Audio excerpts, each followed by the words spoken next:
ഒരാളുടെ രചനകൾ സാഹിത്യ ലോകത്തെ മാറ്റിമറിച്ചിട്ടുണ്ടെങ്കിൽ, സാഹിത്യരചനകളെ അതിൻ്റെ മുന്നേയും ശേഷവും എന്ന് തരംതിരിച്ചിട്ടുണ്ടെങ്കിൽ അത് ഒ.വി. വിജയൻ്റെ രചനകൾ തന്നെയായിരിക്കും.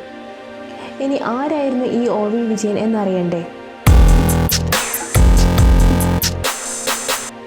ഓട്ടുപുലാക്കൽ വേലുക്കുട്ടി വിജയൻ എന്ന ഒ.വി. വിജയൻ 1930 ജൂലൈ 2 പാലക്കാട് ജില്ലയിലെ വിളയം ചാത്തന്നൂരിൽ ജനിച്ചു. ചെന്നൈ പ്രസിഡൻസി കോളേജിൽ നിന്ന് ഇംഗ്ലീഷിൽ ബിരുദാനന്തര ബിരുദം കരസ്ഥമാക്കിയ അദ്ദേഹം കുറച്ചു കാലം കോളേജ് അധ്യാപകനായി സേവനമനുഷ്ഠിച്ചു. പിന്നീട് അങ്ങോട്ട് പത്രപ്രവർത്തന രംഗത്ത് തൻ്റേതായ വ്യക്തിമുദ്ര പതിപ്പിച്ചു. Shankesh weekly, patriot, the statesman എന്നീ ആനുകാലികങ്ങളിൽ ആയിരുന്നു അദ്ദേഹത്തിൻ്റെ സേവനം. നോവലിസ്റ്റ്, കഥാകൃത്ത്, ലേഖകൻ, കാർട്ടൂണിസ്റ്റ് എന്നീ നിലകളിലായി 30ഓളം കൃതികളാണ് അദ്ദേഹം സാഹിത്യ ലോകത്തിന് നൽകിയത്. 1990 Kerala Sahitya Akademi award, 1992 Muttathu Varkey award, 1999 MP. Paul award, 2001 Ezhuthachan പുരസ്കാരം എന്നീ അംഗീകാരങ്ങൾ കരസ്ഥമാക്കിയ ഒ.വി. വിജയൻ എന്ന ബഹുമുഖ പ്രതിഭയെ 2003 രാഷ്ട്രം പത്മഭൂഷൺ ബഹുമതി നൽകി ആദരിച്ചു. ഖസാക്കിൻ്റെ ഇതിഹാസം, മധുരം ഗാഗതി, തലമുറകൾ, ധർമ്മപുരാണം, ഗുരുസാഗരം, പ്രവാചകൻ്റെ വഴി എന്നിവയാണ് ഒ.വി. വിജയൻ്റെ പ്രധാന നോവലുകൾ. കടൽ തീരത്ത്, കാറ്റുപറഞ്ഞ കഥ, അശാന്തി, ബാലബോധിനി, അരക്ഷിതാവസ്ഥ എന്നിവ അദ്ദേഹത്തിൻ്റെ തൂലിക ചലിച്ച കഥകളിൽ ചിലത് മാത്രമാണ്. ഇതുകൂടാതെ ഘോഷയാത്രയിൽ തനിയെ, ഒരു സിന്ദൂരപ്പൊട്ടിൻ്റെ ഓർമ്മ, സന്ദേഹിയുടെ സംവാദം, വർഗസമരം, സ്വത്തം കുറിപ്പുകൾ, ഹൈന്ദവനും അതിഹൈന്ദവനും, അന്ധനും അകലങ്ങൾ കാണുന്നവനും എന്നീ ലേഖനങ്ങളും അദ്ദേഹം രചിച്ചു. 2005 മാർച്ച് 30 ഒ.വി. വിജയൻ ഈ ലോകത്തോട് വിട പറയുന്നത്. വാക്കുകൾ ശ്രദ്ധിച്ചുപയോഗിച്ചിട്ടില്ലെങ്കിൽ അത് വായ്മുനയേക്കാൾ ആഴത്തിലുള്ള മുറിവുകൾ ഉണ്ടാക്കിയേക്കാം, അല്ലേ? വാക്കുകളുടെ യഥാസമയം നല്ലതായും അശ്ലീലമായും ഉപയോഗിക്കാനുള്ള പ്രാവീണ്യം ഒരു കല തന്നെയാണ്. അശ്ലീലമെന്ന് പറയുമ്പോൾ അത് മറ്റൊരാളെ വേദനിപ്പിക്കാനോ പരിഹസിക്കാനോ അല്ല. പിന്നെ എന്തിനായിരിക്കും? ചിലരോടുള്ള, ചില രീതികളോടുള്ള അമർഷങ്ങൾ പ്രകടിപ്പിക്കാനായിരിക്കും. അത്തരത്തിലുള്ള ഒരു പുസ്തകമാണ് ധർമ്മപുരാണം. അറപ്പുകൊണ്ട് പാതിവഴിയിൽ ഉപേക്ഷിക്കാൻ മനസ്സ് പറഞ്ഞപ്പോഴും ഒ.വി. വിജയൻ്റെ രചന ആയതുകൊണ്ട് മാത്രം അത് വായിച്ചു തീർക്കണം എന്നുണ്ടായിരുന്നു. തൻ്റെ ആദ്യ നോവലായ ഖസാക്കിൻ്റെ ഇതിഹാസം പുറം ലോകം അറിയുന്നതിന് നീണ്ട 15 വർഷങ്ങൾ കഴിഞ്ഞാണ്. അത്രയും ഗഗനമായ വീക്ഷണവും വിപുലമായ ആശയരൂപീകരണവും ഗാഢമായ രൂപകൽപ്പനയും അതിലുണ്ടായിരുന്നു. പിന്നീട് ഉടലെടുക്കുന്ന നോവലുകൾ എല്ലാം തന്നെ അത്ര തന്നെ സമൂഹത്തോട് ചേർന്ന് നിൽക്കണമെന്ന് അദ്ദേഹം ആഗ്രഹിച്ചിട്ടുണ്ടാവാം. ധർമ്മപുരാണം എന്ന പുസ്തകത്തെക്കുറിച്ച് പറയുമ്പോൾ ആദ്യമേ ഒരു കാര്യം പറയുന്നു. ഇതൊരു തുടക്കക്കാർക്ക് പറ്റിയ പുസ്തകമാണെന്ന് തോന്നുന്നില്ല. എനിക്ക് എന്തെങ്കിലുമൊക്കെ വായിക്കണമെന്ന് തോന്നുമ്പോൾ വാങ്ങി വായിക്കാൻ പറ്റിയൊരു പുസ്തകവുമല്ല. വായനാനുഭൂതി തരുന്ന ഒരു പുസ്തകം എന്നൊന്നും പറയാൻ പറ്റില്ല. പിന്നെ ഇപ്പോൾ ഇതെന്താണ് ഇത്ര പ്രാധാന്യമെന്നല്ലേ? ഈയിടെയായിട്ട് കുറച്ച് കാലങ്ങളായിട്ട് നമ്മുടെ സമൂഹത്തിൽ അരങ്ങേറുന്ന പലതരത്തിലുള്ള നെറികേടുകളും കണ്ടും കേട്ടും നമ്മൾ പകച്ചു പോയിട്ടുണ്ടാവും. ആദ്യമൊക്കെ മറ്റെവിടെയോ നടക്കുന്ന കാര്യങ്ങളായിരുന്നു. എന്നാൽ ഇന്ന് നമ്മുടെയൊക്കെ വീട്ടുപടിക്കൽ വരെ അത് എത്തി നിൽക്കുന്നുണ്ട്. പണത്തിനും അധികാരത്തിനും വേണ്ടി ആരും ആരെയും എന്തും ചെയ്യാൻ മടിക്കാത്ത ഒരവസ്ഥ. ഇതിനൊക്കെ ഒരു അന്ത്യമുണ്ടാവുമോ? അല്ലെങ്കിൽ ഇതിലൂടെയൊക്കെ നേട്ടങ്ങൾ കൊയ്യുന്ന ആൾക്കാർ ആരെങ്കിലും ഉണ്ടാവുമോ എന്നൊക്കെയുള്ള ചോദ്യങ്ങൾ നിങ്ങളിലുണ്ടെങ്കിൽ അതിനൊക്കെയുള്ള ഉത്തരം നൽകാൻ കഴിയുന്ന ഒരു പുസ്തകമാണ് ധർമ്മപുരാണം. ഈ മഹാപുരാണത്തെ കാലത്തിൻ്റെയും ചരിത്രത്തിൻ്റെയും ചെറിയ അതിരുകൾക്കിടയിൽ തളച്ചിടാൻ സാധ്യമല്ലെന്നും അത് നമ്മുടെയും ലോകത്തിൻ്റെയും ചരിത്രത്തിനുമേൽ വീണ് കിടക്കുന്ന ദുരന്ത വിധിയാണെന്ന് കെ.പി. അപ്പൻ അഭിപ്രായപ്പെട്ടിരുന്നു. അതൊക്കെ കൊണ്ടാവാം വായനക്കാരെയും വിമർശകരെയും എന്നുവേണ്ട കഥാകൃത്തിനെ പോലും ഏറെ അസ്വസ്ഥമാക്കിയ ഒരു കൃതിയായിരുന്നു ധർമ്മപുരാണം. സുന്ദരമായ വസ്തുക്കളെക്കുറിച്ച് ഭംഗിയുള്ള ഭാഷയിൽ പറയുന്നതാണ് സാഹിത്യം എന്ന് വിശ്വസിച്ച ശക്തമായ ഒരു കാലത്ത് അറപ്പിക്കുന്നതും ഞെട്ടിക്കുന്നതുമായ കാര്യങ്ങൾ അതീവ ചിട്ടയോടെ അവതരിപ്പിക്കാൻ ഒ.വി. വിജയന് സാധിച്ചു. ഏതൊരു കൃതിക്കും വിവിധ തലങ്ങൾ ഉണ്ടാവുന്നത് വിമർശകരിലൂടെയും നിരൂപകരിലൂടെയും തന്നെയാണ്. അതിനാൽ തന്നെ വിവിധ രീതിയിലാണ് ധർമ്മപുരാണത്തെ സാഹിത്യ ലോകം നോക്കിക്കണ്ടത്. ധർമ്മപുരാണത്തിലെ രാഷ്ട്രീയ ഭാവനയെ രൂപകപ്പെടുത്തിയ 2 ഘടകങ്ങൾ JP പ്രസ്ഥാനവും അടിയന്തരാവസ്ഥയുടെ പാഠങ്ങളുമാണെന്ന് B. രാജകൃഷ്ണൻ അഭിപ്രായപ്പെട്ടിരുന്നു. ധർമ്മപുരി ഇന്ത്യയാണെന്നും 1975 അടിയന്തരാവസ്ഥയുടെ പ്രതിഫലനമാണ് നോവലിലുണ്ടെന്നും സൽബോൺ എഴുതി. ഒരുപാട് വിമർശനങ്ങൾ നേരിട്ട പുസ്തകമാണ് ധർമ്മപുരാണം. അതുകൊണ്ട് തന്നെയാവണം ഓരോ പതിപ്പിലും കുറേയേറെ വ്യത്യാസങ്ങൾ അദ്ദേഹം വരുത്തിയിരുന്നു. ഒരു അടിയന്തരാവസ്ഥ കാലത്തെ ചിത്രം ഭയാനകമാം വിധം വരച്ചു കാട്ടിയ കൃതി ഇതിൽ പരം വേറെയില്ലെന്ന് തന്നെ പറയാം. എന്താ ഇതിപ്പം ഇത്ര ഭയാനകമെന്ന് പറയാനല്ലേ? മലം തീറ്റ, ശവഭോഗം, ശവഭോജനം തുടങ്ങിയ ഘോരബിംബങ്ങൾ തന്നെ. ധർമ്മപുരിയുടെ വിദേശ ബന്ധങ്ങൾ പ്രധാനമായും സോവിയറ്റ് റഷ്യയെ ഓർമ്മിപ്പിക്കുന്ന ചുവന്ന താർത്താരി കുരിശുമായും അമേരിക്കയെ ഓർമ്മിപ്പിക്കുന്ന വെള്ള സംയുക്ത നാടുകളുമായിട്ടാണ്.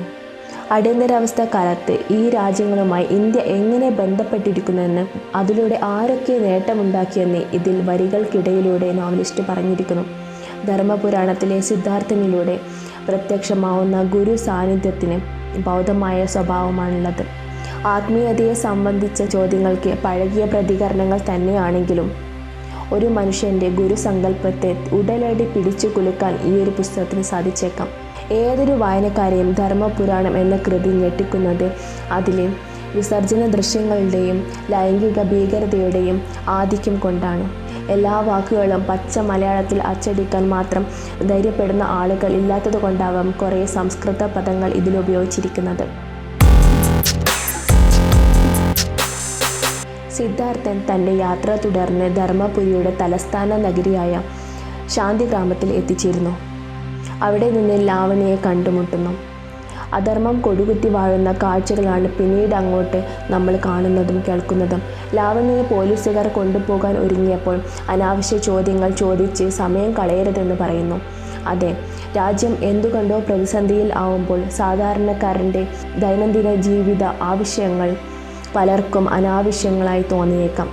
സിദ്ധാർത്ഥൻ ആരായിരുന്നുവെന്നും എങ്ങനെ ധർമ്മപുരിയിൽ എത്തിയെന്നൊക്കെ ഇത് വായിച്ചു തന്നെ അറിയണം. ധർമ്മപുരിയുടെ അതിരുകളിൽ 10,000 പടയാളികൾ കാവൽ നിൽക്കുന്നുണ്ടായിരുന്നു. എന്നാൽ ഈ കാവൽക്കാരുടെയൊക്കെ വീടുകളിൽ അത്രയും അസംതൃപ്തിയുടെ വലിയൊരു പാളയമായി ശാന്തിഗ്രാമത്തിൽ ഉണ്ടായിരുന്നു. അങ്ങനെയാണെങ്കിൽ ആർക്കു വേണ്ടിയാണ് അവർ കാവൽ നിന്നത്? ഈ പറഞ്ഞത് അടിയന്തരാവസ്ഥ കാലത്ത് നടന്നതാണെന്ന് വെച്ചൂടെ? ഇന്നത്തെ ഏതെങ്കിലുമൊക്കെ സംഭവമായിട്ട് ഇതിന് ബന്ധമുണ്ടെങ്കിലും ഇതുപോലെയുള്ള വാർത്തകൾ നിങ്ങളെ അസ്വസ്ഥമാക്കിയിട്ടുണ്ടെങ്കിൽ അവിടെയാണ് ഈ പുസ്തകത്തിൻ്റെ പ്രസക്തി വരുന്നത്. വരാനിരിക്കുന്ന അല്ലെങ്കിൽ വന്നുകൊണ്ടിരിക്കുന്ന ഭീകരയുഗത്തിൽ ചാരമായി തീരാവുന്ന നമ്മൾ ഓരോരുത്തരുടെയും ഭയപ്പെടുത്തുന്ന ചിന്തകൾ. ധർമ്മപുരിയുടെ നിയമസഭയിൽ 1000 അംഗങ്ങളാണ്. ഈ 1000-ൽ 100 ഇരിപ്പിടങ്ങൾ പ്രതിപക്ഷത്തിന് നീക്കിവെച്ചവയാണ്. കാരണം പാശ്ചാത്യ മാധ്യമങ്ങളുടെ കണ്ണിലെങ്കിലും ധർമ്മപുരി ഒരു ജനാധിപത്യ രാജ്യമാണെന്ന് വരുത്തി തീർക്കാൻ ഭരണകൂടത്തിന് അതിയായ ആഗ്രഹമുണ്ടായിരുന്നു. ഭരണകൂടത്തെ വിമർശിക്കുക എന്ന കർത്തവ്യം തികഞ്ഞ അധമബോധത്തോടെ നിറവേറ്റിയ പ്രതിപക്ഷത്തിൻ്റെ കാര്യത്തിൽ പ്രജാപതി എന്നും തൃപ്തനായിരുന്നു. കാരണം കാലേക്കൂട്ടി ഭരണകൂടത്തിൻ്റെ അനുമതി വാങ്ങിയ ശേഷമേ പ്രതിപക്ഷം വിമർശിച്ചിട്ടുള്ളൂ. എന്തെങ്കിലും വിമർശനം നടത്തി കഴിഞ്ഞാൽ പ്രതിപക്ഷാംഗം സംഭവത്തിന് ശേഷം നേരിട്ട് ചെല്ലുന്നത് പ്രജാപതി കൂരയിലേക്കാണ്. അവിടെ ചെന്ന് മുട്ടുകുത്തി നിൽക്കുകയോ വാവിട്ടു കരയുകയോ പതിവായിരുന്നു. ധർമ്മപുരി ശവശരീരങ്ങളിലൂടെയും ലാഭം ഉണ്ടാക്കിയിരുന്നു. പ്രതിമാസം 10,000 ജഡങ്ങൾ ഒരു തുടക്കമെന്ന നിലയിൽ സംയുക്ത നാടുകളിലേക്ക് കയറ്റി അയക്കുമെന്ന് ഏറ്റിരുന്നു. അപ്പോൾ അതിൽ ലംഘിക്കാതെ ജഡങ്ങൾ ഉണ്ടാക്കുക എന്നത് അവരുടെ ഉത്തരവാദിത്തമായിരുന്നു.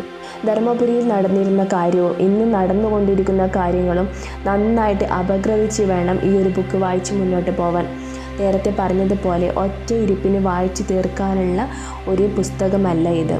ധർമ്മപുരാണം എന്ന പുസ്തകം നമ്മൾ ഓരോരുത്തരെയും വല്ലാതെ പിടിച്ച് കുലുക്കുന്ന ഒരു പുസ്തകമാണ്. ഓരോ അനീതിയും അക്രമവും കാണുന്ന സമയത്ത് പ്രജാപതിയുടെ പ്രതിഫലനമായി തോന്നിയേക്കാം. ഒന്ന് ഇരുത്തി ചിന്തിക്കാൻ സഹായിക്കുന്നുണ്ടെങ്കിൽ, അല്ലെങ്കിൽ ഇന്ന് നടക്കുന്ന വസ്തുതകളായിട്ടും നിങ്ങൾക്ക് അതിലെ ഓരോ കാര്യങ്ങളെയും ബന്ധപ്പെടുത്താൻ കഴിയുന്നില്ലെങ്കിൽ ഓർത്തോളൂ, നിങ്ങൾ സമൂഹമായിട്ട് ഒരു ബന്ധവുമില്ലാതെയാണ് ജീവിച്ചുകൊണ്ടിരിക്കുന്നത്. ധർമ്മപുരിയിലെ വൈദ്യശാലകളിൽ നിന്ന് പുറത്തു വരുന്ന വൈദ്യന്മാർക്ക് പിന്തിരിപ്പിനായ വൈദ്യശാസ്ത്ര മുറകൾ വശമില്ലെങ്കിലും അംഗഭംഗമില്ലാത്തവരെ ചികിത്സിച്ച് മൃതദേഹങ്ങളാക്കി കയറ്റുമതി ചെയ്യാനുള്ള പാഠമുണ്ടായിരുന്നു. ഒന്നാം ലോക മഹായുദ്ധത്തെക്കുറിച്ച് നമുക്കറിയാം, രണ്ടാം ലോക മഹായുദ്ധത്തെക്കുറിച്ചും അറിയാം, മൂന്നാം ലോക മഹായുദ്ധം ഉണ്ടാവുമെന്നും നമുക്കറിയാം. കാരണം അധികാരവും ശക്തിയും തെളിയിക്കാൻ മനുഷ്യൻ എന്നും പോരാടിക്കൊണ്ടിരിക്കും. ആ പോരാട്ടത്തിൽ ചത്തൊടുങ്ങുന്നതാവട്ടെ ഇതുവരെയും കാവൽപ്പടിയായി നിന്ന വീരാളികൾ തന്നെയായിരിക്കും. എല്ലാ പ്രജാപതിമാരും ജയം ആഘോഷിക്കും. ഭരണകൂടത്തിൽ വിശ്വാസമില്ലാത്തവർ ചാരന്മാരായിട്ട് കണക്കാക്കപ്പെടുന്നു. ഭരണകൂടം പറഞ്ഞതല്ലാതെ ഒന്നും തന്നെ ധർമ്മപുരിയിലെ പത്രക്കാർ എഴുതാറില്ല. അതാണ് ശരി എന്ന് ആളുകൾ വാഴ്ത്തണം. പുഷ്പമുഖി എന്ന സ്ത്രീ തൻ്റെ കുഞ്ഞിൻ്റെ മൃതദേഹത്തെ ഓർത്ത് വിലപിക്കുന്ന ഒരു രംഗമുണ്ട്. ഭരണകൂടത്തോടെ അവരിങ്ങനെ ചോദിക്കുന്നു: കുഞ്ഞു ശവങ്ങളുടെ മാർദ്ദവമുള്ള തൊലിയെടുത്ത് പണസഞ്ചികളും വിളക്കുമുറകളും കൗതുക വസ്തുക്കളൊക്കെ ഉണ്ടാക്കി വിറ്റ് വിദേശ നാണ്യം നേടിക്കൂടെയെന്ന്. ജൂത കുഞ്ഞുങ്ങളുടെ തൊലിയെടുത്ത് അത്തരം കൗതുക വസ്തുക്കൾ ഉണ്ടാക്കാൻ ആര്യപുത്രൻ ജർമ്മൻ ജനതയെ പഠിപ്പിച്ചില്ലേ എന്ന്. ഒരമ്മ തൻ്റെ കുഞ്ഞുങ്ങളുടെ മൃതദേഹത്തോട് എന്ത് ചെയ്യണമെന്ന് പറയുന്നതാണ് ഈ ഒരു രംഗം. ഇതിലും എത്രയോ ക്രൂരമായിട്ടാണ് അവളോട് ഭരണകൂടം പെരുമാറിയതെന്ന് ഇതിൽ നിന്ന് വ്യക്തമല്ലേ? സ്ത്രീകൾക്കും കുട്ടികൾക്കും വേണ്ടിയാണ് ഏതൊരു ഭരണകൂടവും കൂടുതൽ ഊന്നൽ നൽകുന്നതെന്ന് പറയുമ്പോഴും എത്രയോ പുഷ്പമുഖിമാർ ഈ കാലത്തിലും ദിനം പ്രതി വിട പറയുന്നു. പട്ടിണിയും ജീവകദാരിദ്ര്യവും രാപ്പകൽ നേറിയ ആ ജഡത്തെ പൊക്കി പിടിച്ചുകൊണ്ട് ഭരണകൂടം വിളിച്ചു പറയുന്നു: ഇവനാണ് രക്തസാക്ഷിയെന്ന്, സാമ്രാജ്യത്തിൻ്റെ രക്തസാക്ഷിയെന്ന്. അതെ, സ്വന്തം ജഡത്തിന് പോലും പൗരന് അവകാശമില്ലാത്തൊരു വ്യവസ്ഥ. ഈ അവകാശങ്ങൾ കുത്തക മുതലാളിത്തത്തിൽ മാത്രമേ സഹായിക്കുന്നുള്ളൂ. അങ്ങനെയായിരുന്നു ധർമ്മപുരി. അങ്ങനെ സിദ്ധാർത്ഥൻ്റെ യാത്ര തുടർന്നുകൊണ്ടിരിക്കുന്നു. ഗോസായി അമ്മാവൻ പുറത്തെ പാരതന്ത്ര്യത്തെക്കുറിച്ചും കാരാഗൃഹത്തിൻ്റെ സത്യസന്ധത കൊടുക്കുന്ന സ്വാതന്ത്ര്യത്തെക്കുറിച്ചും പറയുന്നു. അങ്ങനെ പ്രഭാതത്തിൻ്റെ അന്ധതയിൽ തടവറയുടെ ഉൾപ്രഭയിൽ ഗോസായി അമ്മാവൻ ഗാഢമായിട്ട് ഉറങ്ങുന്നു. ആ ഉറക്കമുണർന്ന് ശബ്ദമുയർത്തിയിരുന്നെങ്കിൽ അയാൾ രാജ്യദ്രോഹിയായി മാറിയനെ. മനസ്സിലാക്കാൻ പ്രയാസമുള്ള വിഷയമാണ് എന്നറിയാം. സാധാരണ പൗരന്മാർ അതിനെ അറിയാൻ ശ്രമിക്കുന്നത് പോലും ധിക്കാരമായിരിക്കും. സ്വാതന്ത്ര്യദിനാഘോഷത്തിൽ പങ്കെടുക്കുന്ന ഞാൻ ഒരു രാജ്യസ്നേഹിയാണെന്നും എന്ന് പറഞ്ഞ് മിണ്ടാതിരിക്കാൻ എങ്ങനെയോ നമ്മൾ പഠിച്ചിട്ടുണ്ട്. ആരെക്കൊണ്ട് എപ്പോൾ എന്ത് ചെയ്യിക്കാമെന്ന് നിശ്ചയമില്ലാതിരുന്ന പ്രജാപതിക്ക് ഭരണകൂടം എന്നും ഒരു കളിപ്പാട്ടം മാത്രമായിരുന്നു. പരമാധികാരം പിടിച്ചു പറ്റാനുള്ള വ്യഗ്രതയിൽ അവർ യുദ്ധം ചെയ്യിക്കുന്നു, മനുഷ്യരെ ഉപയോഗിക്കാനുള്ള സാഹചര്യം സൃഷ്ടിക്കുന്നു. ഇതൊക്കെയും മാനവരാശിയുടെ വിധി. എന്നാൽ സസ്യങ്ങളും മറ്റു മൃഗലതാദികളും എന്ത് പിഴച്ചു? മനുഷ്യൻ്റെ അധർമ്മത്തിന് മുന്നിൽ മണ്ണിൻ്റെ യുദ്ധമാണ്. പിന്നീട് അങ്ങോട്ട് തൻ്റെ നയതന്ത്രം കൊണ്ടും ആയുധങ്ങളുടെ മഹാശേഖരം കൊണ്ടും അഹങ്കരിക്കുന്ന ഏതൊരു മനുഷ്യനും സമയം വരും. മണ്ണിനടിയിൽ പുഴുക്കലാൽ ലയിച്ചു ചേരാൻ അവിടെ ചോദ്യോത്തരങ്ങൾ ഉണ്ടാവില്ല, പരിണാമം മാത്രമായിരിക്കും. സിദ്ധാർത്ഥൻ ചോദിക്കുന്നു: യുദ്ധം ആർക്കു വേണ്ടിയായിരുന്നു എന്ന്. സേനാപതികൾ തങ്ങൾക്ക് തൊട്ടു മുകളിലേക്ക് ആളുകളെ കൈ ചൂണ്ടിക്കാണിക്കുന്നു. കാരണം ഓരോ തട്ടിലുള്ള ആൾക്കാരും പറഞ്ഞിട്ടാണ് സേനാപതിമാർ യുദ്ധത്തിന് ഇറങ്ങി പുറപ്പെടുന്നത്.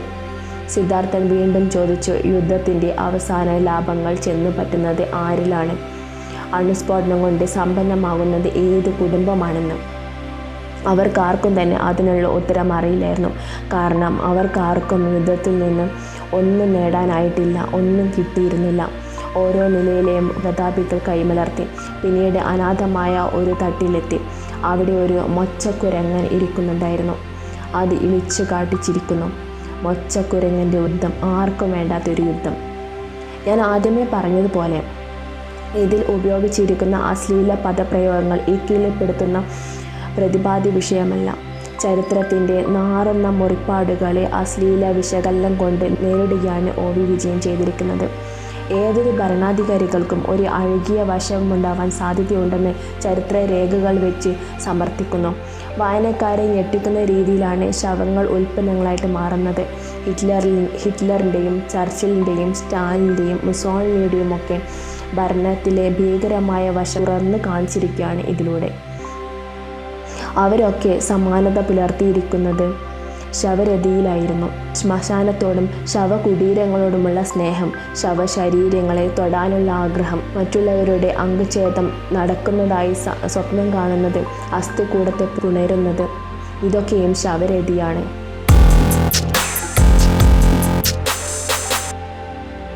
രാഷ്ട്രീയത്തിൻ്റെ ശവരതി അതിൻ്റെ സാന്നിധ്യം അറിയിക്കുന്നത് ജീവൻ്റെ നേരെയുള്ള അനാദരവിലൂടെയാണ്. കാരുണ്യത്തെ കൊല ചെയ്യുന്നതിലൂടെയാണ്. ജീവനുള്ളതിനെ ജഡമാക്കി മാറ്റാനുള്ള ആഗ്രഹത്തിലൂടെയാണ്. ധർമ്മപുരിയിലെ ഭരണകൂടം ചെയ്തതുപോലെ സിദ്ധാർത്ഥൻ്റെ വീക്ഷണകോണിലൂടെയാണ് ധർമ്മപുരിയിൽ അരങ്ങേറുന്ന ചരിത്രാഭാസങ്ങൾ നമ്മൾ നോക്കിക്കാണുന്നത്. എന്നാൽ നമ്മുടെ രാജ്യത്ത് അരങ്ങേറുന്ന അനീതിയും അഴകിയ നിയമവ്യവസ്ഥയും സ്വാതന്ത്ര്യത്തെയും സംരക്ഷണത്തിനെയും വാതിലുകൾ അടയ്ക്കുന്നതും നമ്മുടേതായ വീക്ഷണകോണിൽ തിരിച്ചറിയേണ്ടത് നമ്മൾ ഓരോരുത്തരുമാണെന്ന് ഈ ധർമ്മപുരാണം എന്ന പുസ്തകം ഓർമ്മിപ്പിക്കുന്നു.